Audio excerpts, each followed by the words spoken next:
নম্বর গোল চত্বরে আমাদের ছাত্র জনতা এবং বিএনপির নেতা কর্মীদের সাথে সেই স্বৈরাচারের আক্রমণ পুলিশের সাথে যে সংঘর্ষ হয়েছিল, সেই সংঘর্ষে আমাদের অনেক ছাত্র জনতাকে শহীদ করেছে ওই স্বৈরাচার শেখ হাসিনার আজ্ঞাবহ বাহিনী, এবং আমাদের সেই নেতা কর্মীদেরকে হত্যা করেছে সেই স্বৈরাচারের পেটুয়া বাহিনী। আমরা সেই দিন দেখেছিলাম বাংলাদেশকে স্বাধীন করার জন্য, বাংলাদেশকে স্বৈরাচার মুক্ত করার জন্য নতুন এক প্রচন্ড রাস্তায় নেমে এসেছিল আমাদের প্রিয় অভিভাবক বৃন্দ, আমাদের বাবা মারা, আমাদের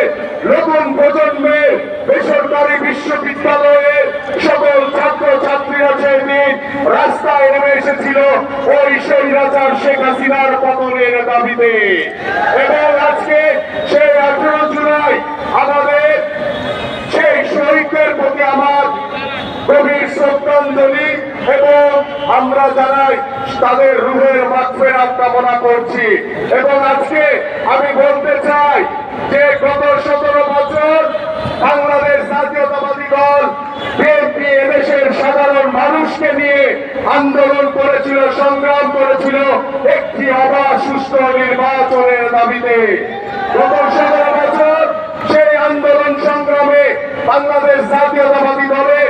বহু নেতা কর্মীদেরকে হত্যা করেছিল,